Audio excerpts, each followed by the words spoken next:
Hello everyone and welcome back to the channel, and today we're going to be taking a look at a LEGO Ninjago set. That's set number 71722, the Skull Sorcerer's Dungeons. Plural, dungeons, not sure why. This set has 1,171 pieces, retailed for $99.99 USD or $100, and it is a fantastic set, one of my favorites. Just it blows all the other Ninjago sets out of the water. The detail is incredible. The minifigures are fantastic, and I'm so excited to take a look at this thing. I've been trying to get it for so long, and I know this review is coming out kind of late, but I'm just so glad I can do this finally. Let's take a look at the box real quick, the manual and the build and the minifigures. The front of the box just has the image of the whole set, a little advertisement for the game experience inside, set information up here, and then you can't really see it, but it's got the minifigures on the bottom. Spinning this around if I can, we've got just a high res picture of the set with all the characters moving around, and then some images about different play features, how to use the game, everything, the rolling and everything. And then we got up here, it's all of the sets, the set numbers, then how to combine them. I'll be showing you this set crossed with the dragon set and the set number 71717. It's a lot of sevens and ones. I don't have this one though, but you're not missing too much. So I'll show you how to add all that together and what it looks like, and I'm telling you, it's really impressive. But I've spent way too long talking about this box, so let's get this guy out of the way and take a look at the manual real quick. And here's the instruction manual. It's the large size instruction manual, very thick, and it's got that really nice binding like an actual book. It's got the QR code on the side there, a whole ton of instructions. This is a very long build. It's a very large set. And then in the back, what do we have here? We got the final image picture, and then we have 3 pages of parts. No advertisements, but the Win Lloyd on the back. Not too much to say about this. However, there was one more thing included in the set, and that was this game sheet that we took a look at with the other set. I think it was the Sensei Wu's Dragon. And it just has instructions with no words or anything, just pictures. So it's understandable wherever you are, whatever language you speak. And it's kind of an instructions on how to play the game with a QR code here. Not sure what that scans. I'll take a look at that later, possibly. Here we have the game board. You can lay this out and attach all the sets in the corners if you want to have a larger game experience, or you can just connect the sets together and play independently. And on the back here, we just have that same picture we saw in the box. It's got the boxes of all the sets and then just a picture of all the individual sets and then what they look like combined together. That's pretty cool. That's all I really got to say for the manuals. Not too much interesting stuff here. All right, and here's the set all built up, and it is massive. It really doesn't fit in what I'm trying to record, so I'm going to do a bit of a shaky cam kind of holding here to give an overview. We're going to talk about the minifigures first, then I'm going to go through the interior design on this, then the exterior design. There's some really great play features I can't wait to take a look at. So without further ado, let's take a look at all these minifigures first. All right, the first character we're going to be taking a look at is the Skull Sorcerer himself. I believe it's a him. This character is not exclusive to this set. He also comes in the Skull Sorcerer's Dragon. And the skull here is the only accessory. I believe it has a name. I have not yet watched the TV show, so I'm not sure. It's a very cool glowy green with a very nice face. The Skull Sorcerer is comprised of a dress piece with some really nice printing, which connects perfectly with the torso print. There is no back torso dress printing, excuse me. And the hat and face mask is one piece. It just slots over a minifigure face, and you can see that's what it looks like on the underside. Pulling that off, there are 2 bat wings from Chima attached in one of these clear 2-stud neck attachment braces. And then on the back, there's just some tassels and some really cool designs. Let's see if my camera wants to focus on that. It's a very, very cool minifigure. I love the design. The Celtic knot and everything with all the tassels and the cool symbols are so cool. I love the facial print, and the hat and everything comes together to make a really cool, creepy minifigure. Definitely one of my favorites in the set, and the accessory is fantastic too. The next character is going to be Princess Vania, I believe her name is. Not quite sure how to pronounce it. She is the only character that is exclusive in this set.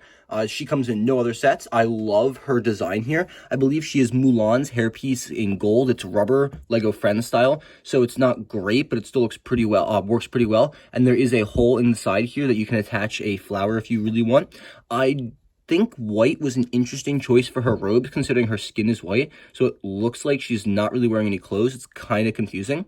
Her accessory is a black bow, and pulling off her hairpiece, you can see she's got very high eyebrows, some kind of purple gem on her forehead, smiling face here. Alternate expression is just a much more closed, non-expressive face. She's got some really great leg printing, got some bands around there, and a sash belt that wraps around her waist and comes down onto her hips onto her legs. That continues on the back too.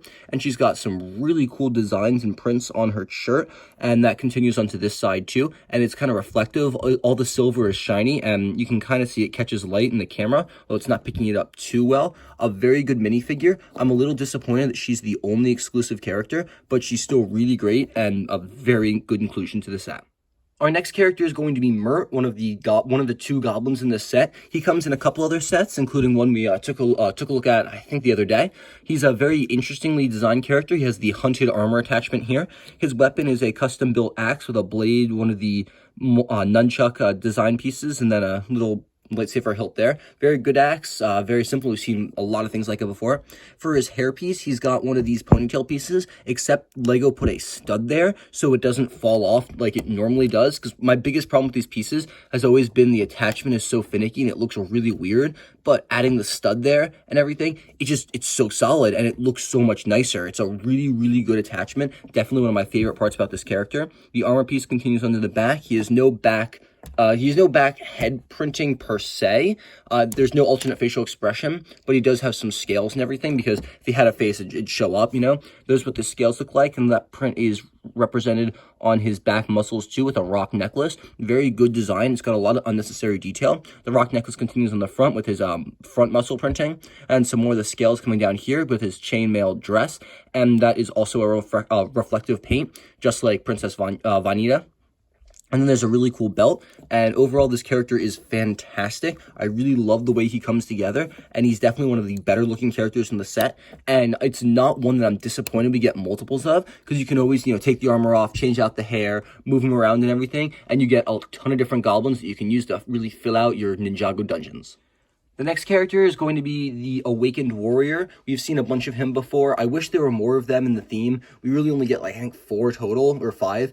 And they're great for army building. There's some really terrifying looking skeletons. The only accessory is going to be this silver katana. I kind of wish it was black. I feel like it matched the vibe of the skeleton much more. He uses the traditional Ninjago skeleton body, arms, and then plain black feet. He's got the Jafarma right here, and then the Garmadon style helmet with a black bone, a really cool black skull with the glowing green eyes, like the ghost pattern inside. Not too much to say about this character, because it's very simple. We've seen him a lot of times before. Very good army builder, and I'm glad it's in the set. The final villain here is going to be Ginkle. He is the goblin character we've seen a couple times before in the theme. Not too exclusive. I'm a little disappointed with his hood inclusion here. I really wish it was dark brown as opposed to black, because the black does not match the look of this character, especially when you look at his feet and everything. He's got 2 sides here as his weapons, some really nice purple skin, which we haven't seen in a while. This goblin has the exact same facial expressions as the last goblin we took a look at. You can see I just, moved a different head, but it's the angry, upset one, vicious, like, kind of expression on that side, and the scared, shocked expression here. He's got some very similar torso printing with the belt buckle, also shiny. He's got a little sack there and some ropes and everything. Moving him around, he's got pretty much the same thing on the back with a slingshot. The goblins don't have too much variation, but I really don't think that's necessary, because, it's just a little army builder. You're going to stick him in the back and use him to either for play as like a villain you just kind of toss out there, or just someone who's, around to fill out the display, and I think it does its job pretty well. And now for the final 3 characters, we have the 3 ninja included in the set. First up is going to be Lloyd. For his weapons, he uses the sword build that this character has had for a very long time now, since the LEGO Ninjago movie in 2017. It's the very nice silver, I'd say katana, I'm not sure quite what it is, with the gold dangling on the back. He's got the dragon shield here. There are 2 variations of this. There's the dragon one that the silver armored characters all have, and then the gold version, kind of looks like a lion, I think, that all the gold characters have. So this is a very amazingly printed shield. It's one of my favorites. I love the reflectiveness. I love the design. I really wish they took this much effort in the Comic-Con sets, but that's something else. For this character, I really appreciate the Dungeons & Dragons knight armor vibe we get going on here. Pulling off the helmet, you can see it's the traditional head wrap for the ninja, except he's got the metal visor on the top and bottom there. That makes it look like a knight helmet. I really like the printing and the dual molded aspect. It looks really, really cool. He's got the same head that Lloyd has had for a very long time now. Goofy expression on this side with the green eyes, angry, upset expression here. for the armor piece, it's got a shoulder pad right here, and then on the back it's got a stub with a clip, so you can attach weapons there if you want, or the shield or whatever you want, just a stud right there. Not too much to say about that. And then looking at the torso print here, he's got the same little dragon design on his chest right there. A little more simple, very shiny, reflective belt buckle there. He's got the wraps in his knees and the belt dangling down, silver arm, and then he's got some crisscrosses and some more shoulder pads on the back. A really, really well put together and well thought out minifigure. I really love the way all of these, I really love the way that all of these characters look, and they just come together to form some really perfect character designs. They really knocked it out of the park with a ninja this wave, and I'm really excited to have all these guys lined up because they just look so menacing and so impressive. And it was really easy to collect all the ninja. They made them available in a ton of sets, and for that, I'm very grateful. Cole is, from what I gather from the TV show trailers and everything, the main ninja of this wave, which is quite interesting. I don't think he's been had that big of a spotlight since he turned into a ghost a couple seasons ago. He's one of the gold ninja, and he's got the lion shield right here in gold. I love the printing. I'm a little more partial to the silver, I think, but the gold really works for him. That's a better example of what the shield looks like there. His weapon is a very nice club held together with one of the red Technic pins. I really like this design. It's good for bashing and everything, much like I think Cole would work. He's got the exact same mold for his hat hood combo, I'm not sure what you want to call it, that Lloyd does, with gold here and black instead of green and silver. He's got the same facial expression he had from the LEGO Ninjago movie, happy, bushy eyebrows, upset, angry, bushy eyebrows. Pulling that off, he's got the exact same shoulder piece recast in gold with the clip there. I think they should have given silver clips for the ninja who had silver as opposed to gold, but it is what it is. He's got a gold arm here, just like Lloyd had the silver arm. Over here, he's got a bare arm, no sleeves. He's got some really nice, he's got a bronze belt. I just noticed that. That's really cool. A bunch of gold armor. He's got the lion up there kind of as his belt buckle. On the back, he's got some more straps in his gold armor. He looks really, really cool. I really love the way everything comes together. I also like he has a metallic belt. That's the first time I've seen that in a very long time. Normally they're just solid color. A really good figure. Definitely not my favorite from the wave, but still very standout and very cool. Alright, and now we have the final character of the wave, and that would be Zane. Zane's weapons are a simple crossbow and the same shield we saw with Cole. He's got the exact same armor piece for his head wrap. It's just white and gold as opposed to black and gold. He has a different facial expression here. It's only one-sided, an angry, upset robot face. On the back, it's just got some more metallic printing and everything, making him a robot. Not sure why he lost the skin coloring here. He's got the same kind of grip on the back with the shoulder pad here. However, his gold arm's on the other side as opposed to the side that has the armor piece. White arm there. He's got not as much metallic printing. A very nice blue belt. Seems kind of out of place though, like it's from a different minifigure. I do like the kind of ninja robe design he's got here with the belt buckle, which is not brown, which is tan this time. He's got a really cool blue flag tied on the back. Definitely one of the more popping minifigures. The white and gold really comes together to make a really cool looking character. I think he might have worked a little better with silver too. It just seems like with the way his robot head is and everything, gold was a bit of a contrasty choice, but it's really good either way. Definitely one of the best minifigures. And now let's take a look at some of the side builds real quick and the game playing aspect before we move on to the full build. So this set comes with two of these. These are health bars and weapon holders. They have two studs right there. You can attach a minifigure. For instance, let's use Cole. I can stand him right there. This is my character. I can put all his weapons in the weapons crate here. Just kind of stack them in. The shield doesn't really fit, but let's steal the sword from this awakened warrior. Knock him off the bridge. You can add that there, and you can just set him up with all the little weapons. And then when he loses hearts, you can put them down. When he gains them, you can put them back up. Or if you find hearts laying around the build, there's a couple of them. I think you can just like clip extra ones on to give them more hearts. But there are hearts like this laying around the build. I'll show you that when we look at the actual build itself. But this is really interesting, and there's two here. You get these in tons of different sets, and I think it's the game playing aspect for your character card. If you get multiple minifigures, you can have one on the board and one on your little stand, which is quite nice. It's a more like gimmick than anything else, but it's really thoughtful, and it's good for kids who want to get the sets and play the game. Speaking of playing the game, we also have the spinner here, and this spinner is unlike anything we've ever seen before. You can put a minifigure inside. Let's use Princess Vania this time. Get rid of her bow first though, and sticking her in there. She fits in quite snugly, and it's got a stud on the bottom as opposed to a base, because you want to start it and spin it and have it fall quickly. You don't want it to spin for a while, and I realized that was completely off camera, and I apologize. Let's try that one more time. Spin. And you want to fall fast, and that's what the stud is good at. And then I assume whatever's laying face up is what you get. In this case, it's move 1 and a heart. I don't know what the difference between, if do you get an extra heart when you roll that? Do you lose a heart when you roll the skull? I'm not sure, I think that's just the design, but you could roll this, and what I would have gotten a 3. So you can move your character 1, 2, 3. And then that plays into the play feature. I think that'd be, and then like if you land on this, it's a death trap. This just means move forward. I'm not really sure how it works. I'm not very interested in the gameplay aspect. I'm more interested in displaying this awesome build, but that's there for anyone who wants to play it. And the spinner is an interesting piece. I have no use for it, but it's very cool, and I appreciate the way it looks, and it's got some nice spin on it too. And that's all I really have to say for the side builds. So now we're going to take a look at the main build itself. We're going to clear out all the characters first. And I'm going to do my best to show you guys the play features. Now, there's a whole ton of them, but most of them can be accomplished by turning this knob right here. When I turn this, you'll notice that there are several things happening. One, these blades are spinning around, twisting. These two parts on the bridge are raising and lowering, and this cage dropped down, twisting it the other way. The cage is going to be raising. The bridge is going to be pulsating, and then we got the knives and blades spinning over there. It's very cool, and there's a series of Technic pins relayed throughout the entirety of the set that make this possible. I'll show you some of those later. That's not the only play feature, though.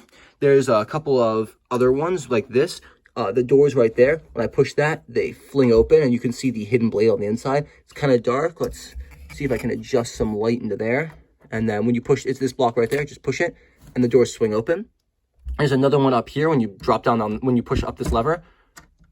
You can spring the walls open. It's a rib cage, I guess, and it exposes these swords. I haven't talked about them yet, but there's 2 of them in the set. The black sword right here with the white handle and white lettering. It looks fantastic. We've taken a look at some of those in other sets. And then down here, opening this up, you can find the other sword. We'll take a look at that when we look in the back, but it's the exact same mold, just recasted with a white blade and then a black handle, which is quite cool. From an exterior design here, we have 2 skulls with the green fire here. Looks very nice, identical right there. There's a spider here on this bone bridge.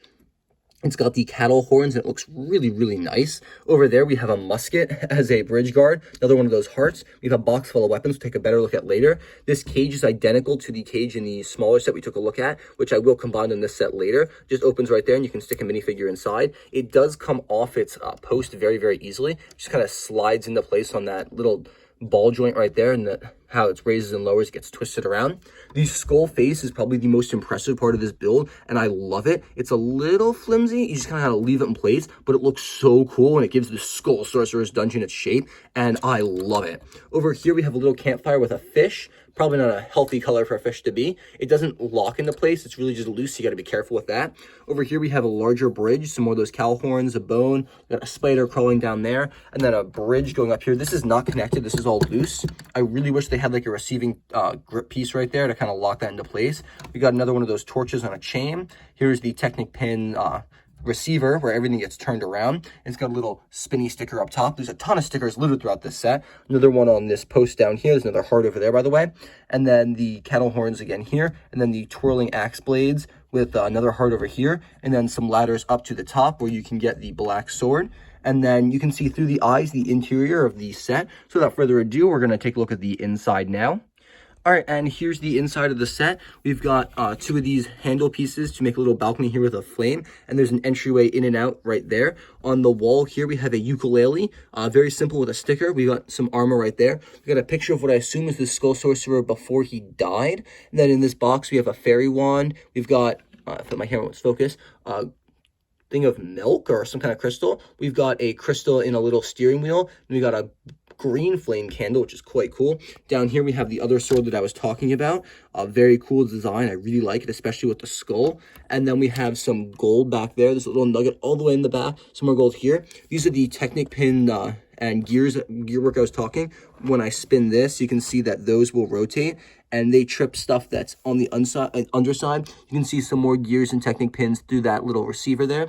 This is where the gears spin to the string. That just comes through here, though that's not pushed down all the way. There we go. And then that just kind of raises and lowers it to move the cage. And here we have all the extra silver pieces from the pieces that were needed from here. They just put all the extra ones. They were like, put them in this bin. So we got a whole ton of weapons for anyone who wants them. And moving on, we have a white spear attached here. We have a battle axe hidden in there. And then there's really not too much else to say for the back of the build. It's really, really cool. I love that they gave it a full interior too, not just an exterior, especially the little Sorcerer's room up there. Although, let's see real quick. How easy is it to fit him in here? Because his wings are really large. Oh, he does fit. Okay. He does fit quite well, even with the extended wings. So it's nice that the designers seem to have thought of that. Very, very cool. But let's take a look at the front of the model again. And we're not going to finish off this video quite yet, but I am going to give my final verdict. I'm going to rate this set easily 10 out of 10, maybe an 11 out of 10. I am 100% satisfied with my purchase here. I would have spent easily more money than I already did. $100 is so fair for over 1,000 pieces, and this is the greatest display model I've seen come out of Ninjago in a very long time. There are so many play features, and they're really advanced too. You spin one thing, it moves 3 play features. There's a couple openings. There's some great figures. Like the figures here are so cool. If you get this set and the Sorcerer's Dragon, you have all 6 ninja, a whole ton of really cool villains to stick in here, and some extra designs. In fact, I'm going to include all of the extra sets I have right now just to show you what all that looks like built up. And here's everything put together, and it looks so impressive. I absolutely love this. Everything mixes seamlessly. My only problem is those 2 cages are a tiny bit too similar, but when you really put all the minifigures together and everything, it just lends itself perfectly to such a cool display.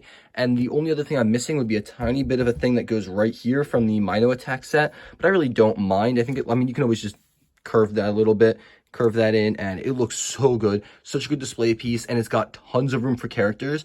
Easily, all of these sets, when combined together, 100 out of 10. This is one of my favorite display pieces. Even if you just cut off this front part and just look at this. The skulls, the dungeons here, we got the bridge here, we got this whole side section here, and everything here looks so good. I cannot recommend this stronger to any of you. If you guys have them, if you have the money, if you have the time, buy as many of these sets as possible and try to set up some kind of cool display, make your own stuff, add things together. It's so worth it. And all of the sets are amazing. They have great play features, great characters, great pieces, and the prices are so good for what you're getting.